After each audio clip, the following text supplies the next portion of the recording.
Multiple corporations are spreading Christmas joy in the Philadelphia area. Netflix is committing big bucks to housing. And we got a couple great places for that Christmas morning breakfast we're going to share all next on Toole Time.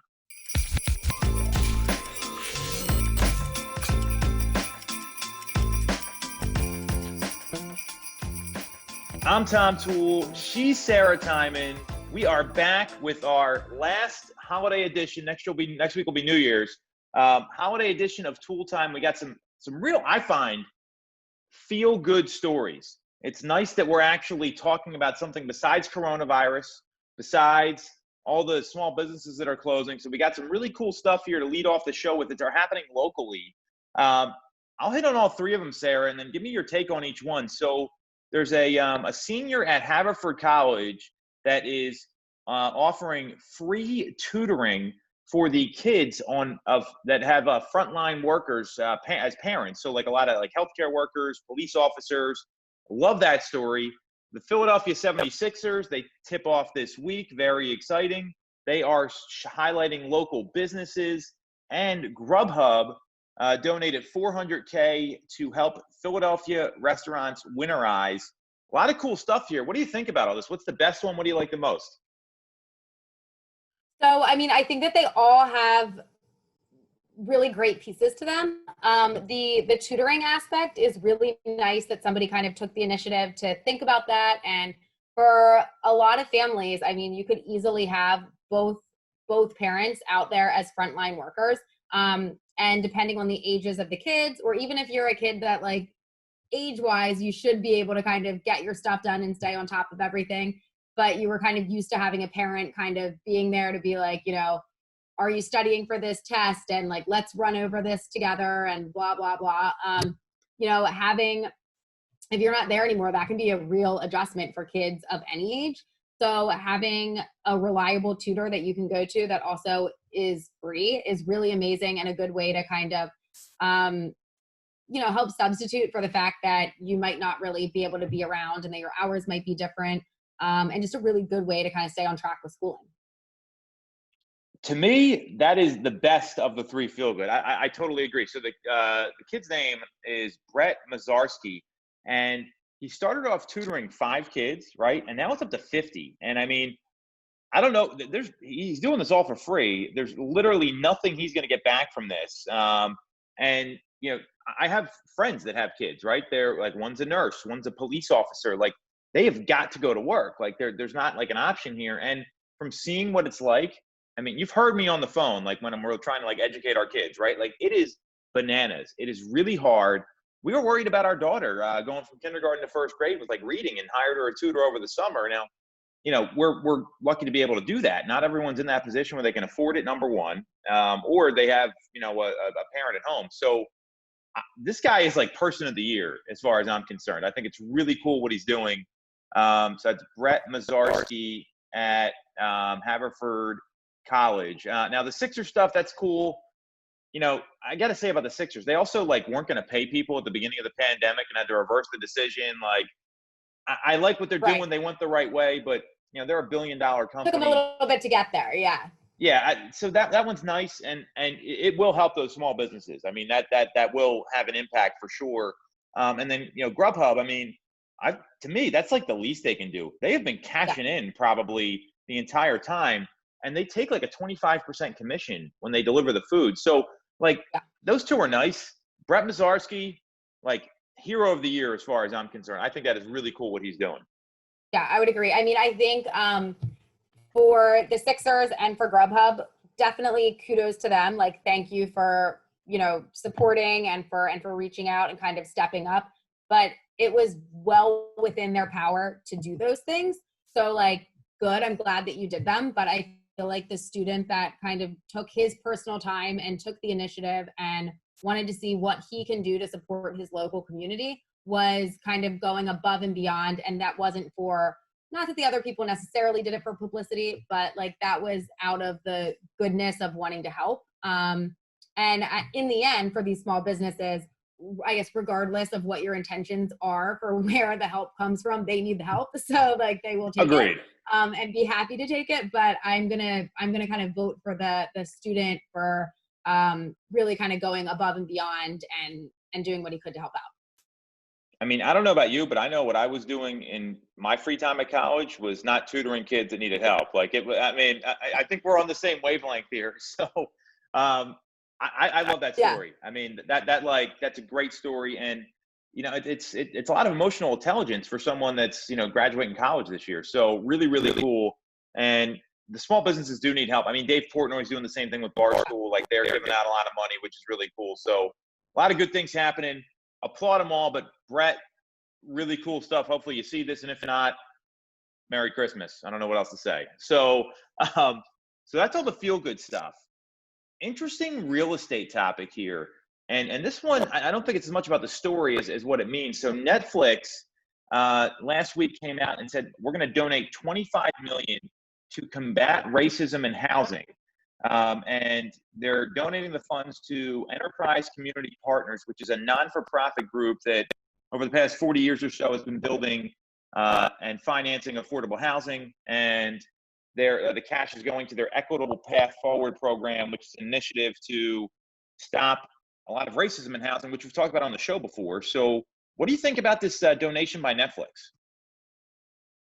Yeah, it's interesting because I think it kind of leads to, I mean, it's an awesome step that they're taking there, but are there motives longer term to maybe kind of get into real estate in some way? Because while that sounds unusual, Amazon, some other big companies and big names out there have kind of hinted in that direction or done some moves in that direction. So it kind of makes you wonder, is it just Netflix stepping up and wanting to kind of stop that gap and that, everything that kind of fuels some of this racial inequality in the housing market? Is that their only move here, or are they kind of, does it mean more than that? Are they going to try and get their foot in the door with real estate? Who knows? That's a great observation on your part, because I think it was back in 2019, Amazon has they rolled out a partnership with Realogy to, that they would do some of these like smart they call it like a turnkey program where they would sponsor some vendors to come in. So like, imagine you're moving into a house, you want to get the whole place painted, right? Like that's a normal thing. So you book the painter through Amazon and you get like a discount on the painting, but then you have to use the Realogy agent to take advantage of it. And Realogy, for those of you not watching, it's like Coldwell Banker, Century 21. There's a number of different companies that are affected there. So that's really, I don't get why they're doing it. I mean, I see some reasons why, but it's just really unclear why they're focused on housing. And then you think about how Netflix works, right? So they stream into your home.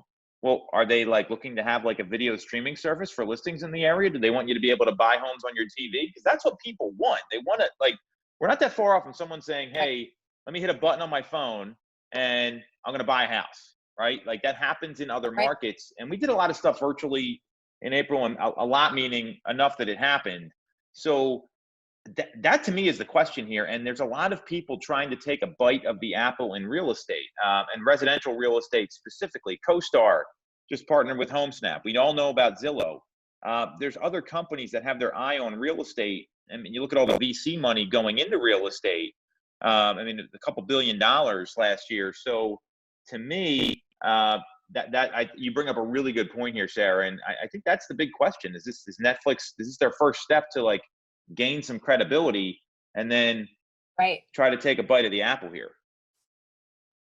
Yeah. I mean, who knows? And I mean, I think that I was just talking to somebody earlier today about how so many different industries which we've talked about a lot, are not doing well in this time. But real estate is something that has always and kind of will always be something that moves forward. It's a necessity. And it's something that transactions will continue to move forward. So, for Netflix, maybe seeing an opportunity there. Although I'm assuming that Netflix is doing perfectly fine during all of everybody staying at home, But it's interesting. It's kind of, it makes you wonder where they're going with it. So we'll have to kind of keep our eye on that.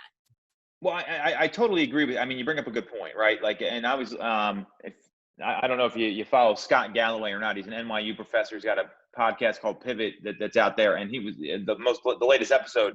He's talking exactly about that. That like people are investing in their homes a lot more. Commercial real estate, it's kind of like that market's really tanking. But residential, I mean, especially suburban markets, they're on fire right now, and there's not a lot of great brands for the home. So maybe this is Netflix way of kind of piping in, or I mean, there's some sort of strategic play here. And I don't know what it is, and sometimes we could be right, sometimes we could be wrong, but I think we know enough about this industry in particular to say that this isn't going to be the first shoe to drop, and they're doing the right thing in terms of building goodwill and building their brand within the space, which that's how it's all got to start. And look, they've got the 25 million. I mean, that's chump change for them, right? I mean, their stock's trading at $514 a share. So, I mean, I think they're doing fine. And that's not going to be the issue, but let's see what happens here. I mean, Amazon's talked about it. That's another, big company that's out there that's like a Netflix sort of thing. So we'll see how it goes. Yeah, absolutely. We'll just wait for the Netflix real estate, right? They'll be right next to Zillow at the brokerage lineup. So cool. Maybe they'll All release a mini series about it. Yeah, maybe. Yeah. I mean, they already have all the other real estate shows as it is, so who knows? But I bet there's probably stuff on there. I mean, my Netflix is like dominated by like kid shows and everything else. So we got our holiday section here, right? So we want to talk about. I don't like Christmas morning. You apparently you eat casseroles, right? What you were telling me, that's like the MO for the Time and Hogue clan. That's so typically on Christmas, it used to be even like more stops than this, but normally there were like 3 major stops throughout the day. We'd like start at my mom's, and it was usually some type of like breakfast casserole while we were opening presents. Then it was off to my dad's, where we would do like a bigger brunch, and then it was off to one of my aunts, where we would have another like full out meal. So and that was the toned down version. There were some years in there where then we started doing Got a special guest here. You're going to be on the show? You can't do that now. You got to come in. It's on TV. This is real TV. Ran away. All right. This is living at home, right? This is what everyone has to look forward to. So. Oh yeah. Yeah. We like for some years there, we're also, now we've moved my husband's Christmas like celebrations. We do it a different day. But at one point we were also doing like one of his aunts. So, I mean, there were some years where there was a lot of eating going on. But yeah, so we're kind of more like breakfast casserolers. But what about you? I think you had mentioned you're kind of into pastries. I mean, I would like a smoothie ideally, because I'm going to be eating all day. And I think it's like Santa comes to my house, right? Like that's the deal. So knowing that's the case, like I know in the past, like my wife's dad would bring over, my father-in-law, he brings over like pastries and donuts and all that sort of stuff. So I thought, we're talking about a lot of like holiday dinners, Christmas Eve, all that. Let's talk about some places you can go to today, because this is going to air on Christmas Eve, and pick up some stuff for tomorrow. All local businesses. I think we got 3 of them here to highlight, which will be pretty cool. And I don't blame you for taking it easy. Those holidays are horrible when you're going to all those houses, because you get home and you're exhausted, and it's like, great, now I got to go back to work the next day or whatever it is. And so I'm glad to hear you're slowing it down at the and doing the 2-part. I think that makes a lot of sense. Yeah. So I got a couple here. And I've been to both these places. So Delancey Street Bagels in Wynwood, right? Like this place is like every possible bagel you can imagine. They got like a rainbow bagel, like everything, which is my go-to, like the egg bagel, all really good stuff. And they'll keep overnight. So ton of bagel options there. And those are easy, like pop in the toaster when you're deprived of sleep, like a lot of people are from Christmas Eve festivities. We'll just leave it at that. I don't want to ruin this for anybody. Like easy to make. Super fun, really good too. I mean, I'm not a big fan of bagels because like bread is the enemy in my life right now, where it's you eat too much bread, like it's not good. However, I would have one of their bagels. They're that good. So highly recommend Delancey Street. The other one is Weinrich's Bakery in Newtown Square. So it's right, and Delancey Street's in the Wynwood Shopping Center, right across from the train station. Weinrich's is on Westchester Pike, just east of 252. And this is like an old school German bakery. And if you're looking for like Danishes, which I will eat a cheese-filled Danish. That is like my kryptonite when it comes to gluten products. Really good there. They got like all the different pastries, donuts, like if you want desserts, like eclairs, all that sort of stuff.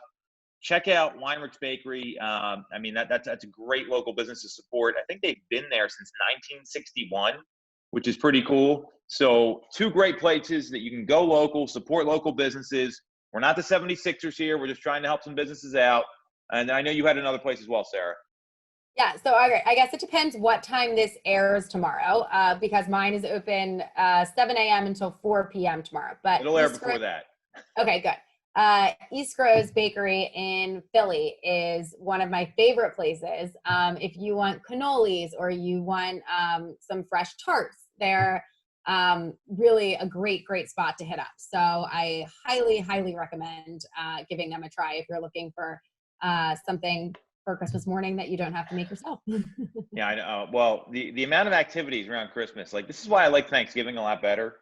Christmas is fun, don't get me wrong, but like Thanksgiving, you just got to make a meal, you're good to go. Christmas, like the amount of trash that comes out of my house is ridiculous. All the prep, you got to bring a tree into the house. Like I sound like Ebenezer Scrooge here, but it's this is good for a lot of the parents out there, and we'll just kind of leave it at that. So, Yeah. so that those are some great places. We're going to highlight them on the show. 3 great local businesses to support.